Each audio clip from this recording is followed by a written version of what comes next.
admiro muchísimo el periodismo, que yo estudié en la carrera en su momento. En primer lugar, al maestro José Reveles, periodista y escritor. Bienvenido, maestro, a Sin Censura. Muy buenas tardes, mucho gusto en saludarte, qué bueno que estás aquí. Igualmente, igualmente. Y por supuesto a nuestro queridísimo compañero Paco Cruz, periodista y escritor. ¿Cómo te va, Paco? Bienvenido. Toño, Pepe, ¿cómo les va? Me da gusto saludarlos y mira, con qué temas eligió Pepe, la violencia en Guerrero, pero no, hombre, están bien interesantes, así que, pero no, me da gusto saludarlos a los dos, a Pepe y a ti, Toño. Así que aquí estamos, Toño, tú eres el que llevas la batuta, como dicen en las orquestas.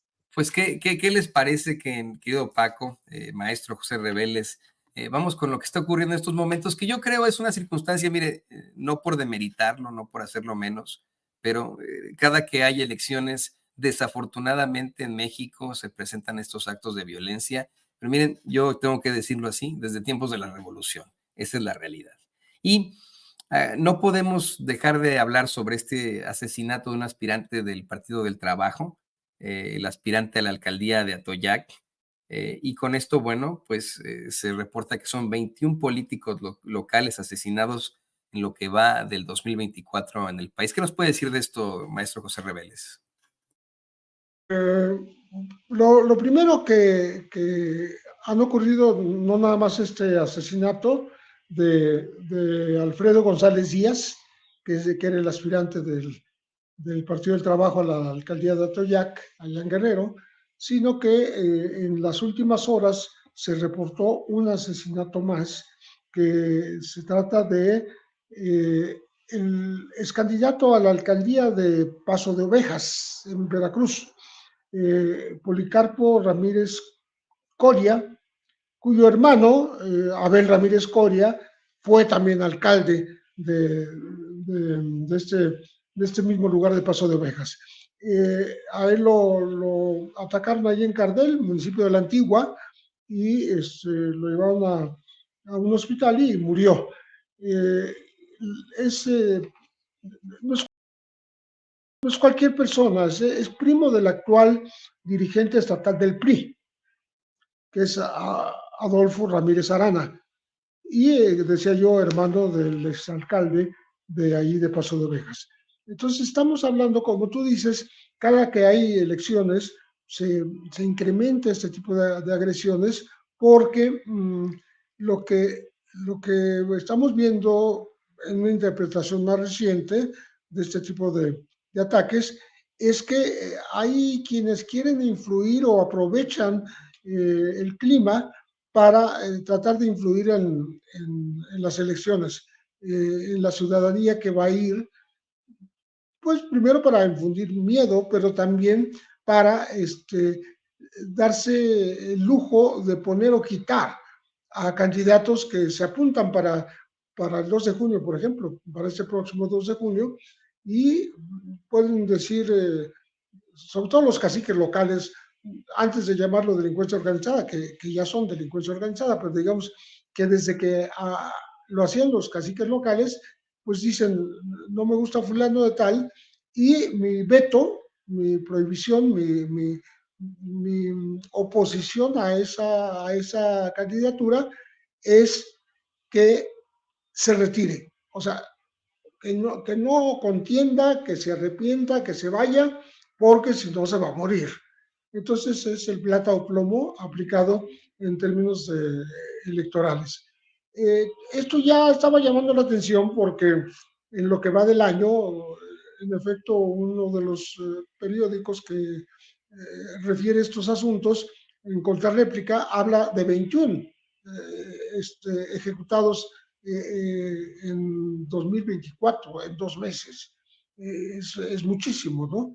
Y estábamos alertando sobre esta ocurrencia, sobre esta incidencia criminal, cuando desde Naciones Unidas hay una declaración que habla precisamente de esto, ¿no?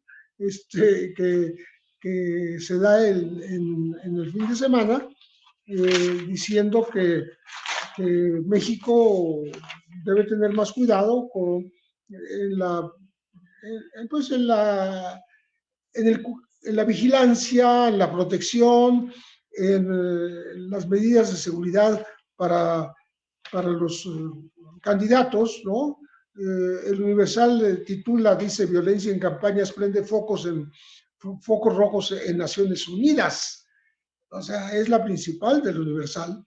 Y estamos hablando de una declaración que hizo Volker Turk, diciendo que pues esto tiene que poner atención el gobierno porque se le puede desbocar, ¿no? Y que lo diga Naciones Unidas, pues es bastante relevante, ¿no? Entonces, creo que están colocando exactamente el tema en el escaparate de las elecciones, faltando muy poco tiempo para que se den el 2 de junio próximo, ¿no?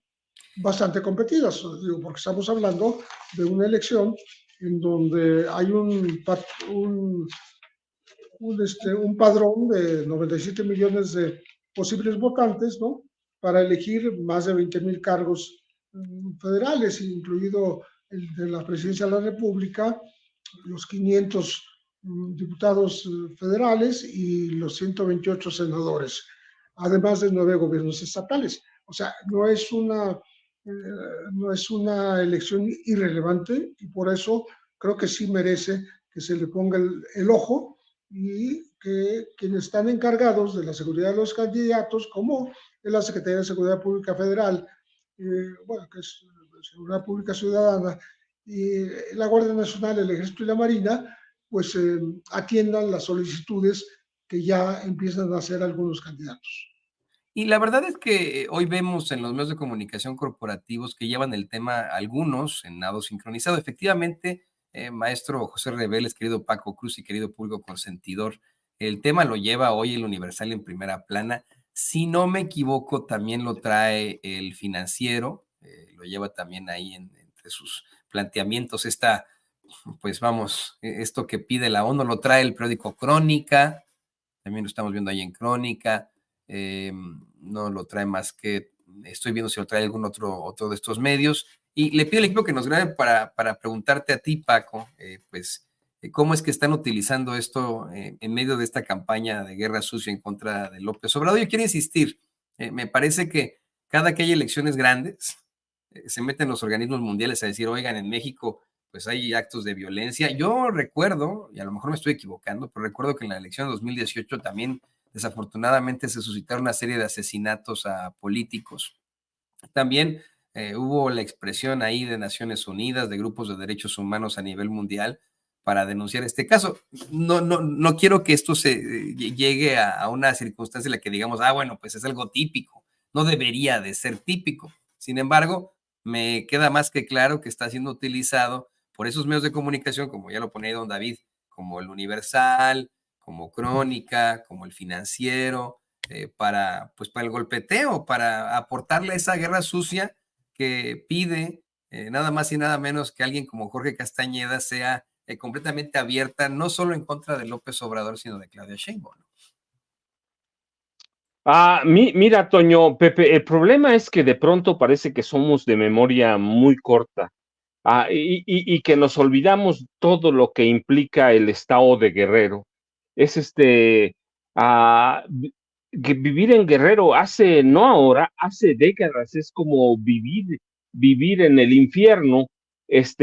Guerrero está hoy en nosotros por los asesinatos políticos, pero sin que esto quiera decir que nos acostumbremos a, oye, no, es histórico.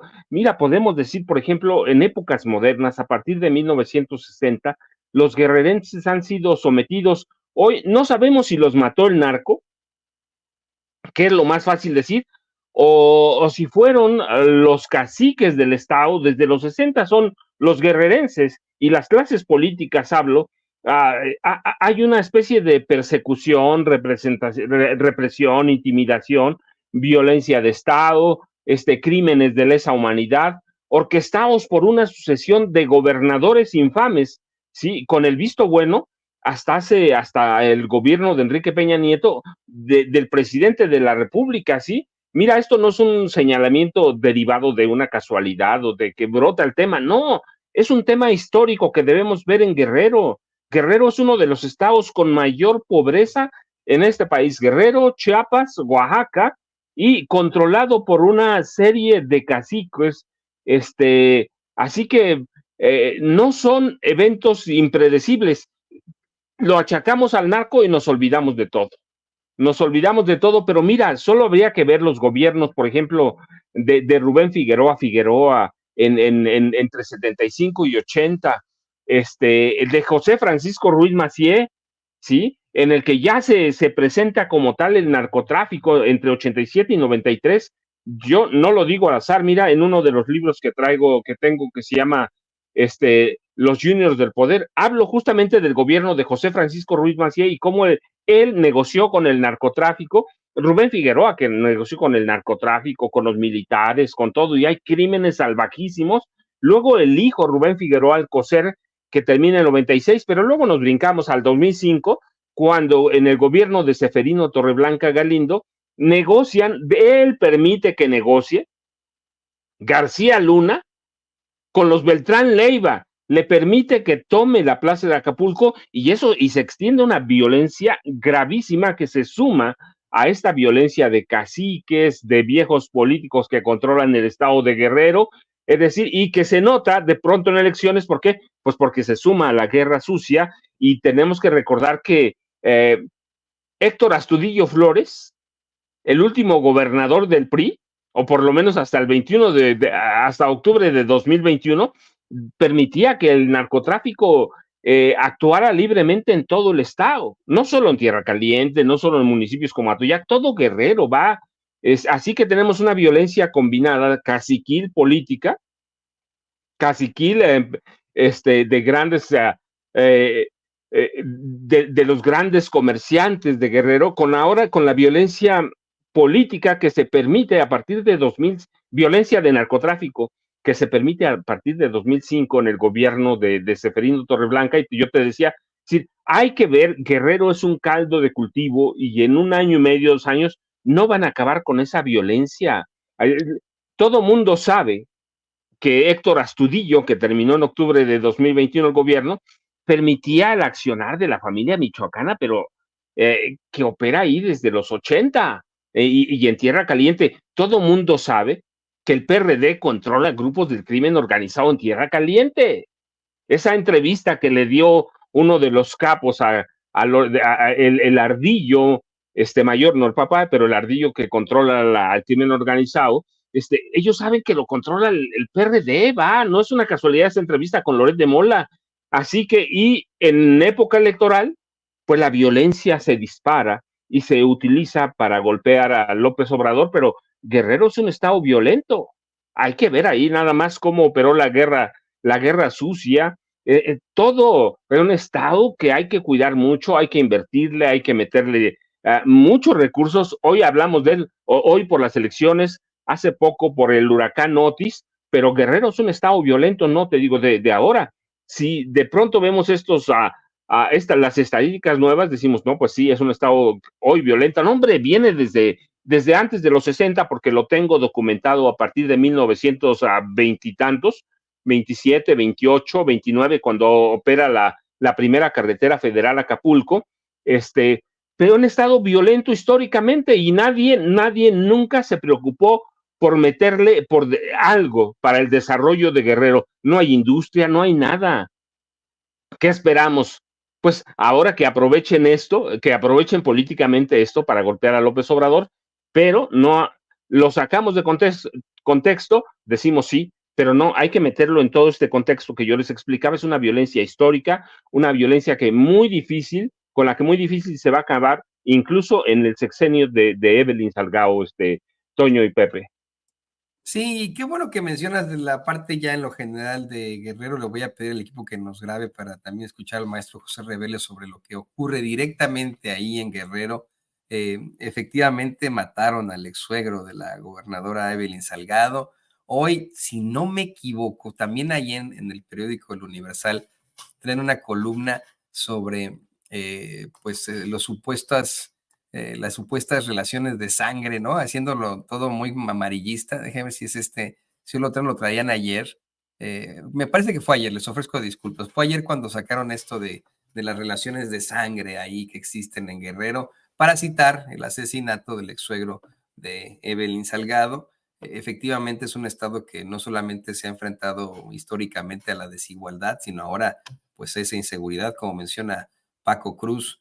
Hoy en día es imposible determinar si los artífices de estos crímenes son miembros del crimen organizado o mismos caciques, pero esa sí es la realidad en estos momentos del estado de Guerrero.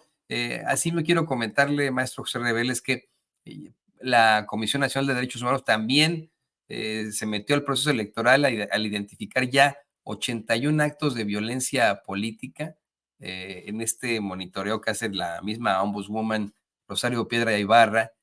Pues incluye a asesinatos de aspirantes a puestos de elección popular, como a discursos clasistas, racistas, que surgieron en la marcha por la democracia, esta marcha de cretinazos y fascistas. Pero bueno, ¿qué nos puede decir sobre lo que ocurre ahí en Guerrero, esta seria problemática en cuanto allá al terreno electoral, maestro José Reveles? Fíjate que yo creo que es un buen ejemplo el asesinato del ex suegro de Evelyn Salgado, de la gobernadora, porque Joaquín Alonso Piedra muy probablemente haya sido ultimado por razones ajenas a las electorales, porque él no tenía ningún cargo al cual aspirar o no estaba en juego ningún puesto político. Por el contrario, él venía de una estancia en la prisión porque se le acusó de delitos que ya había cumplido y por tanto se le carga la cuenta de las elecciones porque estamos en tiempos electorales y eso va a pasar. Yo eso lo iba a comentar antes de que ocurriera lo de Joaquín Alonso Piedra, porque todo crimen que ocurra en cualquier estado se lo van a atribuir a las elecciones. Y no es así. Simplemente se acentúa esta tendencia y se toman todos los actos violentos como si tuvieran que ver justamente con la llegada a las urnas el 2 de julio, ¿no? Entonces, creo que vale la pena hacer esta salvedad para ver que no todo lo que ocurra de violencia, de todo tipo de violencia en el país, tiene que ver con el proceso electoral. Dicho esto, sí, me parece que de todas maneras hay quienes aprovechan el periodo ya rumbo a las elecciones para ajustar cuentas que tenían pendientes, o sea, con enemigos naturales o generados durante años, ¿no? Y que no habían podido, digamos, ultimarlos o hacer un atentado contra ellos, porque aquí hay que contar tres políticos que también fueron víctimas de atentado, aunque no fueron exitosos estos atentados, ¿no? Y sobrevivieron. Pero el hecho de que mueran por violencia siempre va a aparecer en la estadística y va a aparecer en las encuestadoras, en sitios especializados de Inside Crime y todos estos, como si estuvieran relacionados con las elecciones. Yo creo que hay que tener mucho cuidado en este sentido.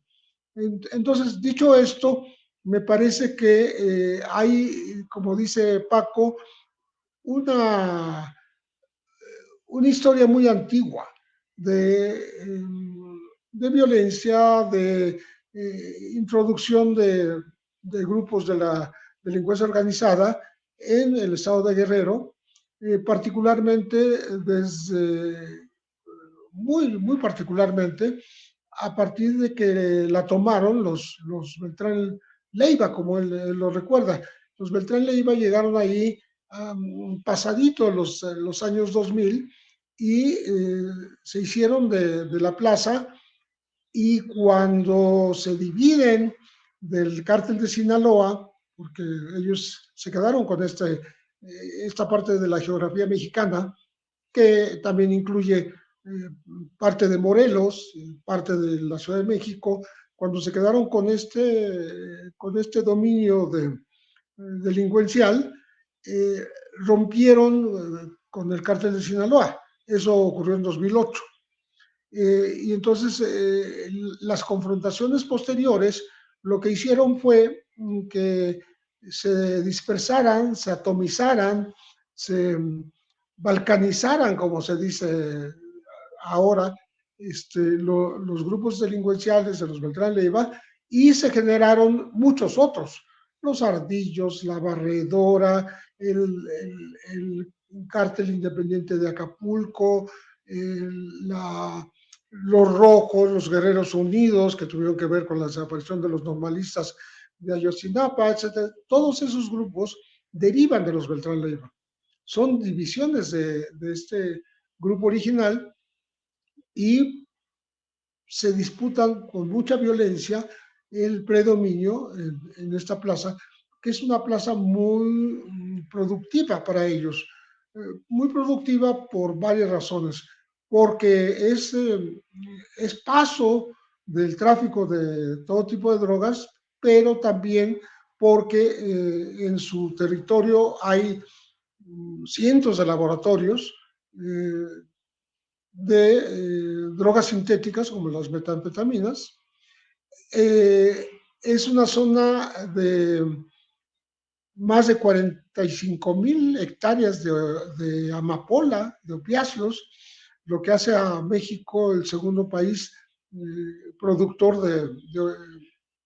de estos opiáceos derivados de la dormidera, después de Afganistán, muy lejos de Afganistán, pero después de Afganistán, en el mundo, ojo, y lo que hace también que domine el mercado internacional en este lado del mundo, porque la droga de Afganistán no anda viajando desde allá hasta América. Esa la surte con demasía el narco mexicano, y por eso se le atribuye ahora sacar de los propios, porque es un opiáceo, el fentanilo, hasta estarlo sacando pues lo que le sobra, que es materia prima, que se transforma de una manera diferente a la heroína y a la morfina, pero que deriva también de los opiáceos, aunque es una droga sintética, que es el fentanilo.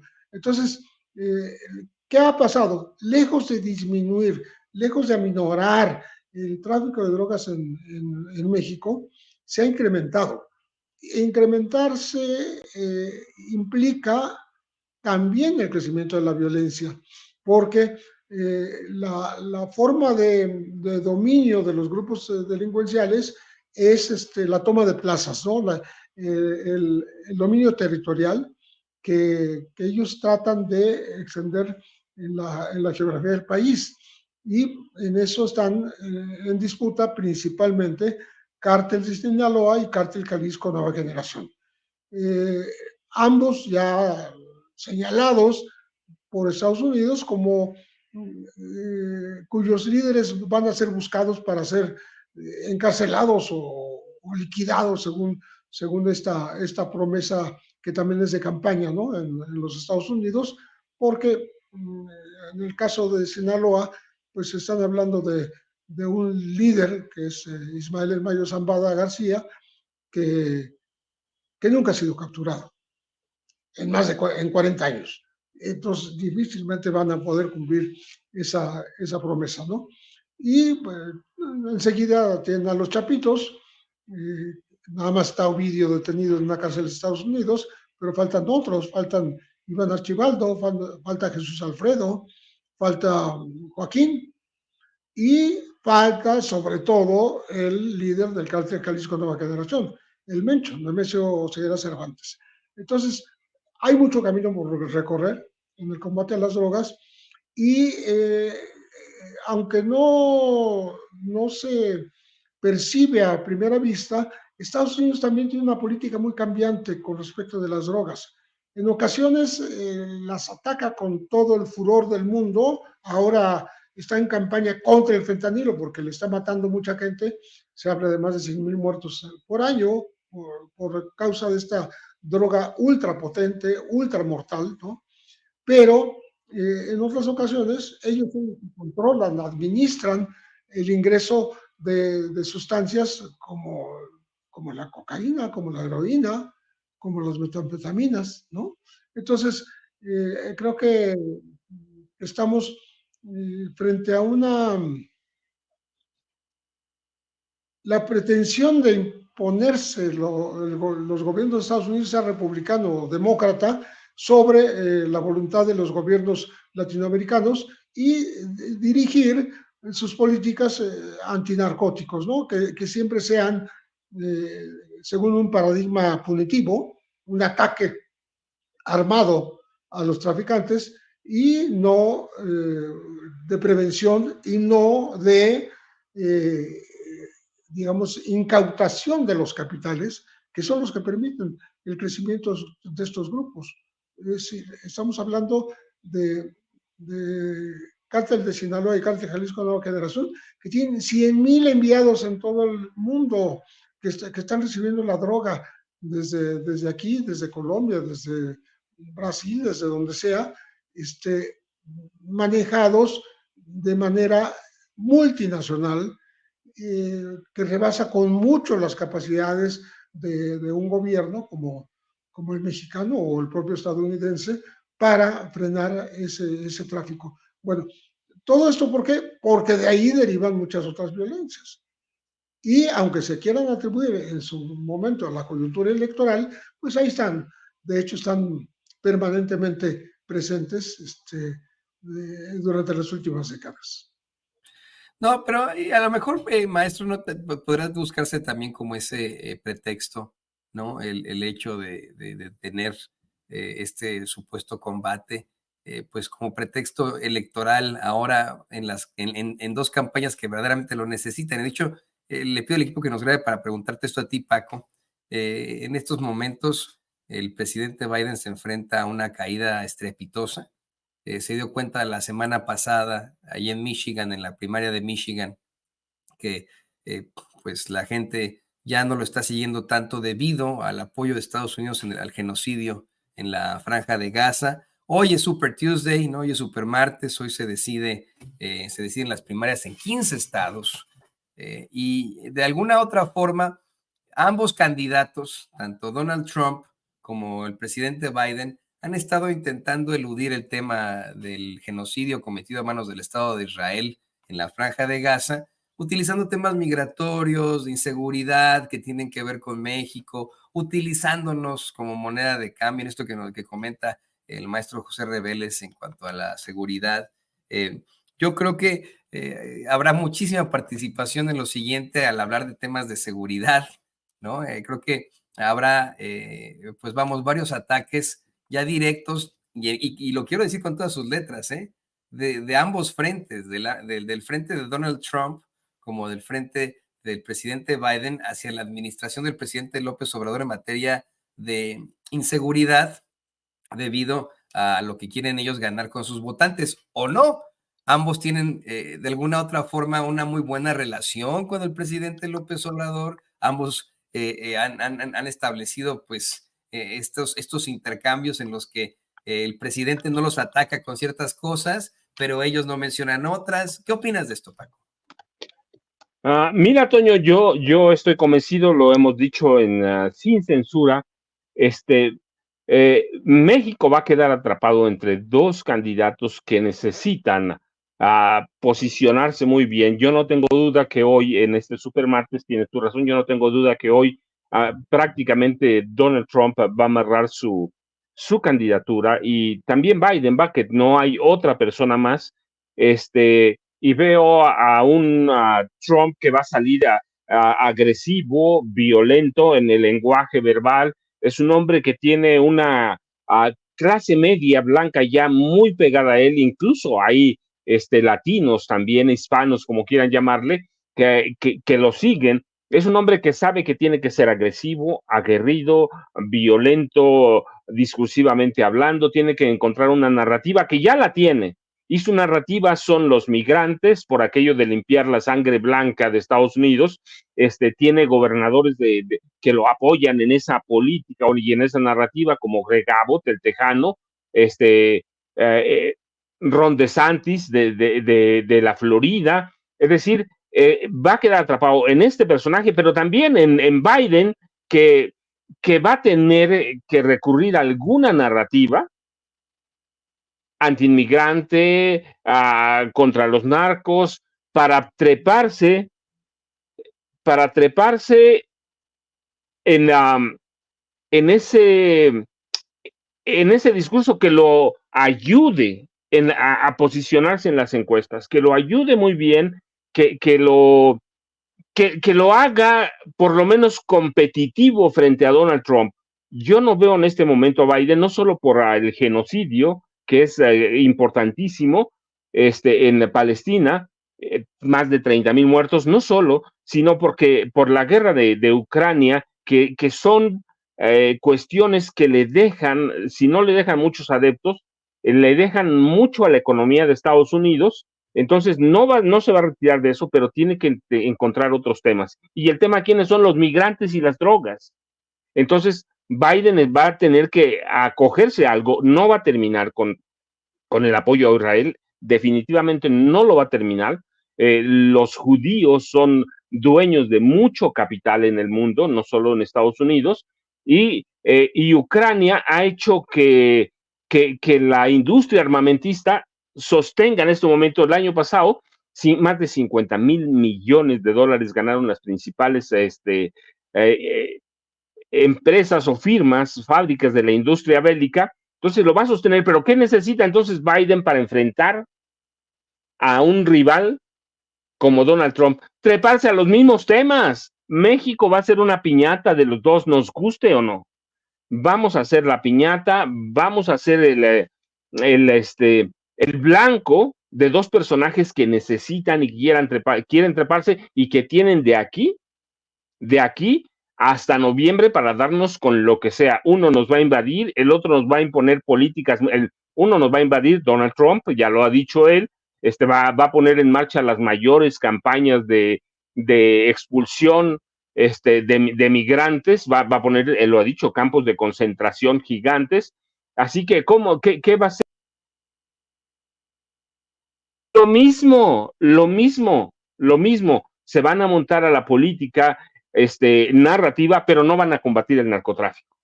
No van a combatirlo, pero debemos esperar que en ese contexto, de aquí a noviembre, nosotros seamos el blanco de ellos y el narcotráfico como tal, la violencia generada en parte por el narcotráfico, sea blanco de ellos sin que resuelva nada, porque no pueden resolverlo, porque además no van a atacar el fentanilo ya con las grandes farmacéuticas de Estados Unidos, por ejemplo. Vamos a hacer el blanco, Toño, sí, vamos a hacer el blanco de dos personajes. Uno va a intentar regresar a la Casa Blanca con una política, yo digo, bien agresiva, durísima, que ya la tiene, apoyado por un grupo de gobernadores, por un grueso de la población también, por lo menos la mitad de los estados apoya sólidamente a Donald Trump. Otra mitad medianamente apoya a Joe Biden.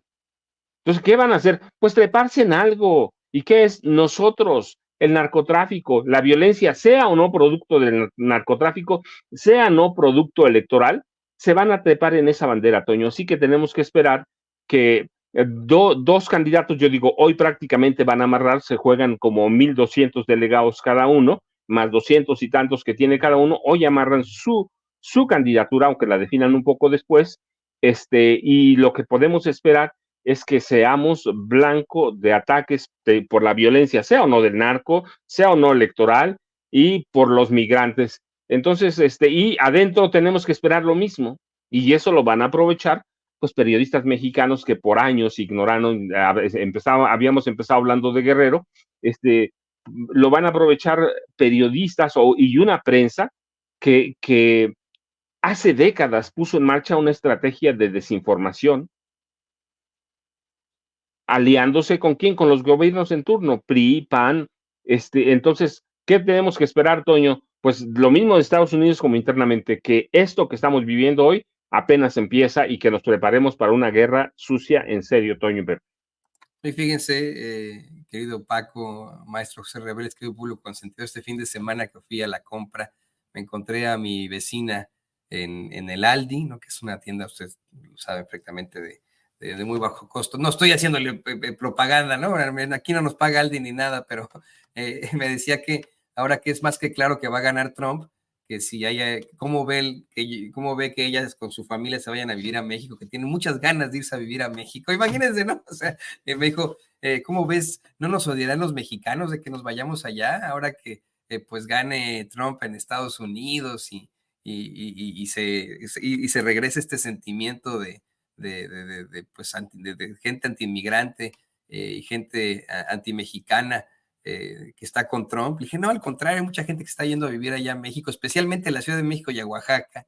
De lo que hay queja es de la gentrificación, pero yo creo que son bienvenidos y mucha gente, a pesar de lo que hemos estado platicando hoy, querido Paco, querido maestro José Reveles, querido público consentidor, muchos extranjeros siguen pensando en irse a México y están en estos momentos, bueno, considerando tal vez una de las mayores migraciones a México desde otros países, así lo demuestran ya las cifras, ¿no? Entonces está muy, muy interesante todo esto. Me dio muchísimo, muchísimo gusto el poder platicar con mis dos maestros en periodismo, con el queridísimo Francisco Paco Cruz, por supuesto con el maestro José Reveles. Estamos contigo, Paco, por favor, compartan tus redes sociales para que la gente se ponga en contacto contigo. Toño, yo ya sabes, le agradezco a los dos de antemano, a Pepe un abrazo, a ti también. La guerra sucia es algo que vamos a ver en las próximas semanas, pero durísima, violenta, y yo estoy a @Paco Cruz Jiménez en X, antes Twitter, y a Francisco Cruz Jiménez en Facebook, que por cierto, hoy creo que más de uno, o por muchos millones, sufrió por horas con la caída de Facebook, Toño, pero ya está restablecido, creo, por lo menos en mi caso, ya está restablecido, pero ahí estoy, Toño, Facebook, Paco Cruz Jiménez, Francisco Cruz Jiménez, @Paco Cruz, en X, antes Twitter. Sí, creo que ya se restableció por ahí el sistema, ¿no? Ya está de vuelta, sí, ¿no? Facebook, ya está de vuelta a Facebook. Bueno, ya no se preocupe usted, ya está de vuelta a Facebook, Instagram y Threads. Maestro, también le pido por favor que nos comparta sus redes sociales para que la gente se ponga en contacto con usted. Mira, ya lo saben acá los frecuentes, los habitués, que yo ando fuera de las redes sociales, pero aquí me encuentran en este espacio y algunos libros que todavía se pueden encontrar de mi autoría. Yo agradezco muchísimo la entrevista, Toño, me da mucho gusto saludarte, a Paco, por supuesto, como cada semana, y estoy a la orden de ustedes cuando se ofrezca, cuando sea necesario. Pues claro que sí, maestro, aquí estamos más. Yo me siento orgulloso, de verdad, de poder compartir el espacio. Hace ratito me decía Ceci, va a moderar la mesa, Paco. Y dije, no, los expertos son ellos, son mis grandes maestros. Yo a los dos los estudié en la CEPTI, en sus reportajes y sus libros. Siempre fueron mencionados ahí en muchas de nuestras clases. Y no saben lo interesante que es para mí el compartir una mesa con ustedes. Hasta nervioso me pongo y me da muchísimo gusto platicar con ustedes, poder hacer este análisis con ustedes. Ahí lo tiene usted, público consentidor, los dos grandes escritores, grandes periodistas, el maestro José Reveles y por supuesto Francisco Paco Cruz, aquí en Sin Censura. Y Toño, mire, gracias. Gracias a ustedes, queridos maestros. No se me vaya usted a ninguna parte, vamos a una pausa muy, muy corta y regresamos para despedir, pero tenemos ahí un par de mensajillos antes de que nos vayamos. Vamos rápido a este corte comercial que no durará más que cuestión de segundos, ¿eh?